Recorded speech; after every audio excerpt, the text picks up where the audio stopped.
Hello everyone, I'm Justina Paris and I welcome you all to this week's most important topic. इस हफ्ते का most important topic है Lok Sabha speaker से संबंधित. Now what has happened recently is there has been a motion or that has been a no confidence motion proposal against the Lok Sabha speaker. ठीक है, no trust या no confidence motion की बात करें. Now what will happen, क्या हुआ है, क्या होगा, स्पीकर को कैसे हम निकाल सकते हैं उनकी पोजीशन से, स्पीकर का जो रोल है, उनके पावर्स हैं, इस वीडियो में देखेंगे. Along with that, has ever a speaker been remove from the office. ठीक है, इसके बारे में हम थोड़ा जानकारी आज ले लेंगे. So let's start with the topic of the speaker. So again, आपने ये न्यूज़पेपर क्लिपिंग हमने इस हफ्ते देखा था, द हिंदू में दिया था. So why is it in the news? Because एक नोटिस आया है for removal of the speaker from his position, और ये जो है साइन किया गया है बाय 118 पीपल. सो यहाँ पे ओके 818. सो मिनिमम रिक्वायरमेंट भी है कि क्या होनी चाहिए मिनिमम रिक्वायरमेंट अगर उनको ये मोशन इंट्रोड्यूस करना है. So there is a minimum requirement. अभी हम देखते हैं 118. So we are going to see what is the minimum requirement as well. तो ये सबमिट किया गया है to the secretary of the Lok Sabha, जिनका नाम क्या है? Utpal Kumar Singh. Okay, who is he? He is the secretary general of the Lok Sabha. And यहाँ पे firstly, why do they want to remove the speaker? और स्पीकर का नाम हमने देखा है, जो आपके मेन पिक्चर में आपने देखा होगा, स्पीकर का नाम है, स्पीकर है जो है ओम बिरला. ओके, तो ये आपके स्पीकर है, करंट स्पीकर है of the Lok Sabha. Now why do they want to remove Om Birla from his position? It is because इनका कहना है, ऑपोजिशन का कहना है कि ये बायस है. ठीक है, बायस है towards the ruling party, towards the majority party. और यहाँ पे ये हम देखते हैं दूसरे तरफ, ओके, जो ऑपोजिशन है यहाँ पे ये प्रोटेस्ट कर रही है. It has said that speaker face opposition criticism after suspending 8 MPs. तो इन्होंने 8 MP को भी सस्पेंड किया गया है. एंड हम देखते हैं there's alleged credible information about there's a possible disruption near the PM seat, allegation rejected by the Congress. So here we understand that because of the biasness that we see here, okay, biasness है against the ruling, against the opposition, suspend करते हैं. So that is why they consider Om Birla not to be fit in the speaker's position. So let's now understand कि speaker कौन होता है, उसका role क्या होता है, what are the powers and functions. Firstly, हमको पता है कि हमारे parliament, okay, the parliament of India, it consist of 2 houses. Okay, एक है हमारा लोकसभा और दूसरा है हमारा राज्यसभा. लोकसभा जिसको हम लोअर हाउस भी कहते हैं, और राज्यसभा जिसको हम अपर हाउस भी कहते हैं. जो लोकसभा या लोअर हाउस है, यहाँ पे जनरल इलेक्शंस के थ्रू वोटिंग होती है, यानी कि आम जनता वोट करती है, राइट. एंड हम देखते हैं कि this is one of the biggest houses as compare to the Rajya Sabha. So it has about 543 members as well as Rajya Sabha around 245 members. तो यहाँ पे हम देखते हैं there is a difference with regard to the number as well. और लोकसभा जो है, because ये लोग यहाँ पे वोट करते हैं इनके मेंबर्स को, इसको ज्यादा पावर्स दी गई है. Where Rajya Sabha, it has come into power because of indirect elections, यानी लोग डायरेक्टली राज्यसभा के मेंबर्स को वोट नहीं कर सकते हम, लेकिन डायरेक्टली मेंबर्स वोट कर सकते हैं लोकसभा के, लोअर हाउस के. तो इसीलिए इसको ज्यादा पावर्स दी गई है. नाउ इसका जो प्रिसाइडिंग ऑफिसर होता है, जो कंडक्ट करता है द हाउस, इसको हम कहते हैं स्पीकर. और राज्यसभा के प्रिसाइडिंग ऑफिसर को क्या कहते हैं हम कहते हैं chairman. Okay, we call it the chairman. तो chairman is none other than the vice president of India. तो जो भी वाइस प्रेसिडेंट बनता है वो automatically chairman of the Rajya Sabha बनता है, vice versa. Is that clear? Now the presiding officer of India's Lok Sabha जो है वो है हमारा Lok Sabha speaker. Okay, now he is the constitutional as well as ceremonial head, मतलब हमारे संविधान में ये ऑफिस का जिक्र किया गया है. Okay, now what is the article that we talk about? Article का नंबर है 93. ओके और ये स्पीकर है फॉर द लोकसभा, और हर स्टेट में भी ऐसे ही असेंबलीज हो, स्टेट लेजिस्लेटिव असेंबली, तो उसके लिए सेपरेट आर्टिकल है, article 178। Okay, now according to this article यहाँ पे 2 मेंबर्स होने चाहिए, 2 members, one should be the speaker and one should be the deputy speaker. Okay, firstly, does India currently have a deputy speaker? Does India currently have a deputy speaker? The answer is no. ठीक है, according to the article mention किया है कि होना चाहिए, but नहीं है। Okay, सो bye convention हम देखते हैं स्पीकर जो है he should be neutral, he should be impartial, किसी पार्टी की तरफ उनका यहाँ पे एक्स्ट्रा बेनिफिट्स और सब नहीं देना चाहिए, बायसनेस नहीं होना चाहिए। In fact UK, that is United kingdom, यहाँ पे एक प्रोविजन है, एक कन्वेंशन फॉलो करते हैं कि once they become the speaker, leader बन जाते हैं, उस हाउस के प्रिसाइडिंग ऑफिसर बन जाते हैं, they resign from the party। But क्या इंडिया में ऐसा कुछ सिचुएशन है? The answer is no। ऐसा इंडिया में नहीं किया जाता है। वी एक्सपेक्ट कि वो अच्छा हो, ओके, वो थोड़ा इंश्योर करे कि अच्छे से प्रोसेशन, जो सेशंस होते हैं वो बहुत अच्छे होते हैं, बहुत डेकोरम मेंटेन करते हैं। So that is the major thing that the speaker does and he is entitled to do. Now let us understand कि ये स्पीकर को कैसे इलेक्ट किया जाता है। ओके, तो स्पीकर इलेक्शंस जो है ये प्रो टेम स्पीकर कंडक्ट करता है। अभी प्रो टेम स्पीकर क्या है? तो मान लो जनरल इलेक्शंस हुए, so recently we saw general elections were done, okay, तो 24 पे, तो इलेक्शंस के बाद हम देखते हैं जो सीनियर मोस्ट मेंबर होता है, जो सीनियर मोस्ट मेंबर होता है, अभी सीनियर मोस्ट मतलब कौन, बुढ़ा है वो नहीं, it is basically the one who has attended और हैज मेनी सच सेशंस उन्होंने अटेंड किया है। फॉर एग्जाम्पल डिपेंडिंग ऑन कितने टाइम वो एमपी बना है, so there are 7 times MP, 8 time MP, तो according to that of course यहाँ पे हम सीनियोरिटी की बात करते हैं, कितने बार वो एमपी बना है। So the most senior one according to convention, अगर ये कॉन्स्टिट्यूशन में नहीं लिखा है, ये हम फॉलो करते हैं बिकॉज सहमति होनी चाहिए ना लोगों की। तो बहुत रिस्पेक्टेड लीडर, रिस्पेक्टेड जो भी लीडर होता है उनको हम प्रो टेम स्पीकर बनाते हैं, उनको हम प्रो टेम स्पीकर बनाते हैं। तो ये बस फर्स्ट सेशन के लिए स्पीकर होता है। ओके, वो फर्स्ट सेशन बस कंडक्ट करते हैं, और जो लोकसभा के स्पीकर के इलेक्शंस ये इंश्योर करते हैं। इसके अलावा हम देखते हैं जो भी एमपीज हैं उनका जो ओथ है ये एडमिनिस्टर करते हैं। ओके, जैसे मैं रिपीट करता हूं and the audience is replying, okay, and repeating after me, तो एडमिनिस्टरिंग ओथ कौन करता है? ये प्रो टेम स्पीकर करते हैं। नाउ प्रो टेम स्पीकर जो इलेक्शंस कंडक्ट करते हैं, इट्स यूजुअली कि कंसेंसस यानी कि समझौता जो है होता है आपसी जो हाउस में, उससे हम अपना स्पीकर इलेक्ट करते हैं। मान लो कि एक ऑपोजिशन है या ऑपोजिशन कहता है कि ये लीडर हमको चाहिए as a speaker, so there is a contestant, in that case voting conduct होता है, और वोटिंग में याद रखना एक सिंपल मेजॉरिटी के थ्रू होता है, यानी कि अगर आपको 50% से ज्यादा वोट्स मिले with the members that are present in voting, तो आप यहाँ पे स्पीकर बन जाते हैं। एंड यूजुअली बात है कि जो भी मेजॉरिटी पार्टी होती है लोकसभा की, राइट, उसके ही ग्रुप से यहाँ पे एक लीडर या उसके ग्रुप से यहाँ पे स्पीकर इलेक्ट होके आता है, बिकॉज मेजॉरिटी यहाँ पे किसके पास वोट्स है, किसके पास यहाँ पे से है, of course they get to be the speaker. So he holds office till the dissolution of the Lok Sabha, मतलब डिसोल्यूशन होने के बाद तक हम देखते हैं ये स्पीकर कंडक्ट होते हैं। इनका ऐसा टर्म नहीं होता कि 5 years या 6 years, nothing, till the dissolution of the Lok Sabha, and he even continues after the dissolution। तो first immediately वो resign करते हैं before the first sitting of the Lok Sabha, ठीक है। so end तक he is the speaker till a new Lok Sabha session comes into place।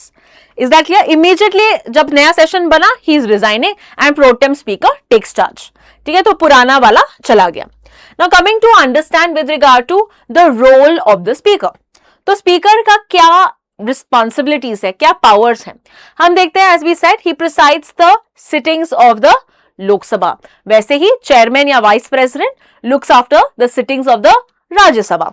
Further हम देखते हैं डेकोरम मेंटेन करता है, डिसिप्लिन मेंटेन करता है, नहीं तो क्या होगा, it is going to be a very chaotic, है ना, बहुत ही गाली गलौज हो सकती है, मारामारी हो सकती है। So to ensure that all the proceedings are done in a smooth manner, इसका काम है, ओके, इनका काम है। Now, very important power that a Lok Sabha speaker has is to decide a bill is a money bill or an ordinary bill. तो हम देखते हैं कि laws जो बनते हैं, ठीक है, laws जो बनते हैं, they have to ensure, okay, they have to check कि क्या ये पैसे हम ले रहे हैं कंसोलिडेटेड फंड ऑफ इंडिया से, okay, all of that aspect, then it is considered as a money bill. अगर हम पैसे ले रहे हैं from the consolidated, मतलब टैक्स पेयर्स मनी, है ना, तो इसको हम बोलते हैं money bill, okay, in simple terms. Now money bill अगर डिक्लेयर करता है लोकसभा स्पीकर, तो अगर लोकसभा स्पीकर कहता है ये मनी बिल है, ओके, इन दैट केस हम देखते हैं लोकसभा का पावर राज्यसभा के मुकाबले ज्यादा होता है. यानी कि राज्यसभा का ऐसे बिल में ज्यादा पावर नहीं होता. क्यों नहीं होगा? Why does Rajya Sabha have less powers as compared to Lok Sabha अगर एक बिल एक मनी बिल है? इसीलिए बिकॉज हम देखते हैं लोकसभा जो है ये डायरेक्टली लोग पीपल वोट करके इलेक्ट करते हैं, whereas Rajya Sabha as I said indirectly elected, है ना, डायरेक्टली हम इनको वोट नहीं करते. So in that case real power जो है हमारा सिर्फ लोकसभा के पास है. तो अगर पैसे लेने चाहिए from the treasury, from the consolidated fund of India, ये कौन डिसाइड करेगी ultimately? This is the Lok Sabha, the representatives of the people. Is that clear? इसीलिए हम देखते हैं कि ये बिल जब मनी बिल होता है लोकसभा के पावर्स ज्यादा होते हैं. इसके अलावा इनका कास्टिंग वोट भी होता है. कास्टिंग वोट का मतलब क्या है? जब एक टाई होता है, मान लो कि 50 पीपल से यस, 50 पीपल से नो, अभी टाई होने के कारण फाइनल वोट किसका होगा? तभी हम लोकसभा का स्पीकर का यहाँ पे से होंगे. तो यहाँ पे फिर वो बोलेंगे yes और no and then the voting will be complete. So casting vote in case of equality of votes तभी ये वोट करते हैं. Apart from that, he acts as a guardian of the rights, मतलब जो भी members के rights हैं, privileges हैं, इसको ये protect करते हैं. He interprets जो वर्किंग और procedure of the Lok Sabha sessions, okay, तो द रूल्स ऑफ प्रोसीजर ये सब इंटरप्रेट करते हैं, ये चेक करते हैं, ये मेंटेन करते हैं कि it is done in a smooth manner. And disqualification अगर किसी मेंबर, तो मान लो कोई एमपी है, वो शिफ्ट हो जाता है एक पार्टी से दूसरे पार्टी की तरफ, तो ये जो किया वो गलत किया. बिकॉज मान लो लोगों ने तुमको वोट किया because you belong to XYZ party, और तुमने वो लोगों का जो विश्वास है ये इसको अफेक्ट किया है because you now move to another party, right, तो ये गलत है. इसको हम बोलते हैं डिफेक्शन. ओके, तो बहुत होता था during the time of 1970s 80s, ये डिफेक्शन बहुत होता था. एक पार्टी से वोट करते आते थे but then used to change their party to be party. तो इसीलिए कॉन्स्टिट्यूशन हम देखते हैं पार्लियामेंट ने एक लॉ बनाया called as the 10th schedule, okay, the anti defection law, जिसमें तुम चेंज नहीं कर सकते. अगर तुमने चेंज किया तो तुम डिस्क्वालीफाई हो सकते हो, तो तुमको पार्टी तो मेंबर से हटा सकते हैं. ठीक है, और कौन डिसाइड करेगा कि हटाना है कि नहीं हटाना? It is the speaker. Speaker decide करता है. Of course all this is subject to judicial review, यानी सुप्रीम कोर्ट ही चेक करता है कि जो भी उन्होंने किया ठीक किया कि नहीं. फाइनल ही से होता है जुडिशरी का. ठीक है, आपके लिए क्वेश्चन है, जल्दी से मुझे बताओ, इंडिया में पहला स्पीकर कौन था? Use the comment section and answer. The first speaker that we find in India. चलो next question, let's understand, can the Lok Sabha speaker be removed? तो यहाँ पे याद रखना कि yes, the answer is yes, he can be removed. Okay, और ये कहां पे लिखा गया है? ये हमारे संविधान के आर्टिकल 94 में लिखा गया है. नाउ यहाँ पे हम देखते हैं कि this only applies to Rajya Sabha. ठीक है, लोकसभा, राज्यसभा के रूल्स अलग है, ये सिर्फ हम लोकसभा की बात कर रहे हैं. ठीक है, तो रिमूवल के लिए कितने लोग वोट करना चाहिए? जैसे हमने देखा इलेक्शंस, अगर इलेक्शंस है तो कितना वोट होता है? सिंपल मेजॉरिटी होता है, राइट. लेकिन अगर रिमूवल करना है then you have effective majority. Is that clear? ये प्लीज आप नोट डाउन कर लीजिए तो आपका कंफ्यूजन जो है नहीं होगा. इलेक्शंस तो simple majority, removal then effective majority. अभी डिफरेंस क्या है सिंपल और इफेक्टिव में? सिंपल में हम देखते हैं कितने लोग आए हैं प्रेजेंट एंड वोटिंग, ओके, उसका 50% उतने वोट्स चाहिए for a simple majority. Whereas effective majority में the majority of the total effective strength including the vacancies. Okay, मान लो कि लोकसभा का स्ट्रेंथ है 500. ठीक है ना, 500 का ये जो स्ट्रेंथ है इसमें से कुछ सीट्स वेकेंट है, सो मान लेते हैं कि 498 है. ठीक है, सो इन दैट केस 498 का जो हम 50% करते हैं वो उसको बोलेंगे इफेक्टिव मेजोरिटी। बट मान लो 500 इज द सीट, ठीक है, 500 is the strength of the Lok Sabha, लेकिन उस दिन 400 लोग ही आए हैं, ठीक है, उस दिन 400 लोग ही आए हैं, प्रेजेंट है और वोट कर रहे हैं, तो यहां पे in that case 201, right, 201 will be the 50% majority. So आप देख सकते हो सिंपल मेजोरिटी इज जो लोग प्रेजेंट है, और वेराज द एक्चुअल स्ट्रेंथ में माइनसिंग द वैकेंसीज जो हम वोट करते हैं उसको बोलेंगे इफेक्टिव मेजोरिटी, जो उनके रिमूवल के लिए यूज होगा, ठीक है। Now we will see that is the main procedure. Now there are some constitution articles. एक बार हम देखते हैं कि constitution में कौन से articles लोकसभा के स्पीकर से रिलेटेड है। So firstly as I said article 94, तो speaker as well as deputy speaker ये अपना ऑफिस वेकेट करेगा if he cease to be a member of the Lok Sabha, मतलब अगर वो MP ही नहीं रहे, वो स्पीकर के लोकसभा के स्पीकर नहीं रह सकते, okay. So mainly he has to be a member of the parliament.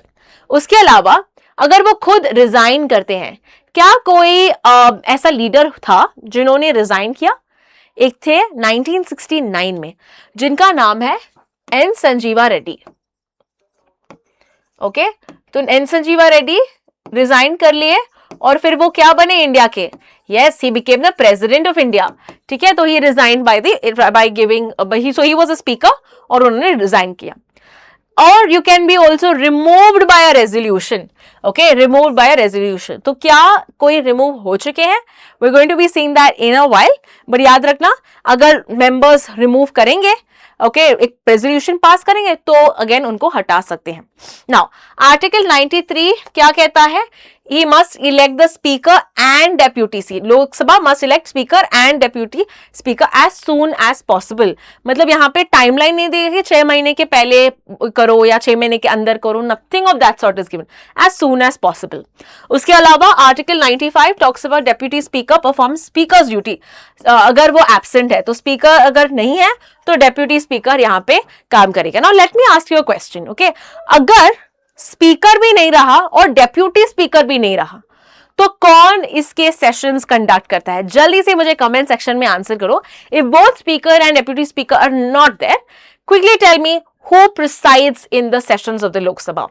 Okay, finally article 96 talks about speaker and deputy speaker can not preside during removal proceedings, मतलब उनके खिलाफ अगर रिमूवल प्रोसीडिंग्स है क्या वो प्रिसाइड कर सकते हैं? मतलब मुझ पे आरोप है एज अ स्पीकर तो मैं यहाँ पे प्रिसाइडिंग ऑफिसर नहीं बन सकता, मेरे पास वो पावर्स नहीं दिए जाएंगे। I can conduct the sessions of the speaker as a member. I can conduct the sessions as a member of the parliament, but I will not be able to be the leader of the house. I will not be able to be like the presiding officer of the house. Is that clear? तो ये कहाँ पे लिखा गया है? Article 96 में ये mention किया है। चलो, now we will see the most important part अभी जो चल रहा है, that is procedure for removal of the speaker. तो क्या होता है? वी सॉ सेक्रेटरी जनरल को यहाँ पे नोटिस दिया जाता है, जो है उत्पल सिंह, है ना, तो उनको नोटिस भी दिया गया है और ये साइन किया गया है bye at least 2 members. So this is firstly 2 members यहाँ पे साइन करते हैं, okay. So that is at least 2 members यहाँ पे बोलते हैं कि हमको ये रिमूव करना है, and that is where they give. और ये जो नोटिस है at least 14 days prior to the motion, मतलब वोट करने से पहले 14 दिन के पहले तुमको यहाँ पे देना है कि हमको निकालना है, ओके। सो 14 डेज का यहाँ पे एक टाइम पीरियड है जिसके बाद ही तुम यहाँ पे रिमूव कर सकते हो। So now once 14 days notice complete हुआ, in that case what will happen? The motion will then start. 14 दिन हो गए, फिर मोशन यहाँ पे इंट्रोड्यूस होगा पार्लियामेंट यानी लोकसभा में। इसमें याद रखना 50 members must stand in support, कि मतलब ये मोशन यहाँ पे वोटिंग करना है हमको, ऐसे अगर चाहिए तो हम 50 मेंबर्स शुड बी अग्रीइंग कि हाँ हमको ये मोशन इंट्रोड्यूस करना है और वोट करना है। नाउ रिसेंटली आपने देखा होगा कितने मेंबर्स ने सपोर्ट किया है? 118। तो ये जो क्राइटेरिया है ये मैच हो रहा है, ठीक है। नाउ गवर्न्ड, ये सब कहां पे लिखा है? These are mentioned in the rules of procedure, ठीक है, जो है रूल 200 से लेके 203 में ये सब स्टेप्स बताए हैं। नाउ रेजोल्यूशन जो है, जो भी तुम आरोप लगाते हो, it should be very specific, it should be clearly expressed, और यहाँ पे कुछ गाली गलोच नहीं होनी चाहिए। You should not be using any defamatory remarks, ठीक है। नाउ आफ्टर ये जब पास होता है 14 दिन के बाद फिर वोटिंग होगा, वोटिंग में नाउ वी नो दैट 50% जो है of the members present and voting ये अग्री करेंगे. Now remember, you think is it easy to remove a speaker? The answer is no. Reason being, तुम्हारा हाउस में already तुम्हारे पास majority है ना. हाउस में तुम्हारे पास ऑलरेडी मेजोरिटी है, रूलिंग पार्टी का ऑलरेडी मेजोरिटी है, तो वो ये कैसे होने देंगे, right? So that is why it is not possible to remove और it is a very difficult procedure. Okay, यहाँ पे स्पीच या कुछ अलाउड नहीं है. आफ्टर यू एडमिट ऐसा तुमने प्रपोजल किया, उसके बाद कोई स्पीच वीच नहीं होता, डायरेक्टली यहाँ पे वोटिंग होता है. Is that clear? Now voting, during the time of voting as we said, the speaker has the right to speak and participate in the proceedings. मतलब जब मेरे खिलाफ आरोप लगाए हैं as a speaker, it is not कि मैं sessions attend नहीं कर सकता. मैं फिर भी तो एक मेंबर ऑफ द पार्लियामेंट हूं, तो मैं संसद का एक सदस्य हूं, तो मैं अटेंड करूंगा, मैं वोट भी करूंगा. बट ओके, रिमेंबर, इनका जो इक्वालिटी वाला वोट जो था, कास्टिंग वोट जो था, जो लोकसभा स्पीकर के पास था, वो इनके पास नहीं होगा. यानी टाई के टाइम पे he doesn't have that special vote that he had when he was the post of a speaker, and he cannot preside over the sessions. जो भी discussions और सब होते हैं, he cannot preside as a presiding officer. बस वो member की तरह participate करते हैं. तो now because ये proceedings उन पे चल रहे हैं, can Om Birla again attend the sessions? बिल्कुल वो अटेंड करेंगे, वोट भी करेंगे, बट वो प्रिसाइड नहीं करेंगे. नाउ रिमेंबर, अभी क्या चल रहा है, we are going to also see what will happen next. But अभी जो है Om Birla, he is now not attending the sessions. Okay, he is in fact अभी तो हाउस रिसेस में है, तो अभी ब्रेक चल रहा है, ब्रेक पीरियड चल रहा है बजट सेशन के बाद. So up till now he said that I am not attending also. Ideally he could be attending as a member, but उन्होंने ऑलरेडी कहा कि एंटायरली मैं तो अटेंड ही नहीं करूंगा, forget being as a member of the parliament, नहीं करूंगा मैं. Okay, so he is decided to do that. Now as I asked you a question, has a speaker ever be removed? I told you कि ये क्यों difficult है to remove a speaker. It is because तुम्हारा house के साथ majority है. But listen, ऐसा motion जरूर पास हुआ था against the first speaker of India, जो है जीवी मावलांकर, गणेश मावलांकर, जो 1954 में, बट फर्स्ट पास नहीं हुआ. उसके बाद Hukam Singh which is 1966 and Balram Jakhar. But याद रखना कि कोई भी यहाँ पे रिमूव नहीं हुआ. चलो, we understand that none of them have been removed, but has a speaker died while in office? Has a speaker died whilst in office? So yes, that is also there. एक तो है जीवी मावलांकर, okay, and बाल योगी. Okay, तो बाल योगी जो है, he died in a plane crash, helicopter crash 2002 में. Okay, so both of them died whilst in office. Is that clear? ये नोट डाउन कर लीजिए, आपके नोट्स में नहीं होगा. Now let's finish this article by saying कि अभी क्या होगा, what can we expect from this. तो याद रखना, हम देखते हैं कि now we see the houses in recess, break period चल रहा है. ओके, मतलब ये सेशन कंप्लीट नहीं हुआ, बजट सेशन अभी भी चल रहा है, पर ब्रेक दिया गया है. सो February 13 से लेके हम देखते हैं March 9. ओके, एक ब्रेक पीरियड चलेगा.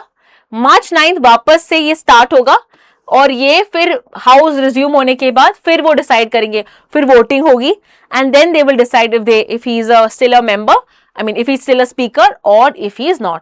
तो secretariat now will examine the notice as per rules.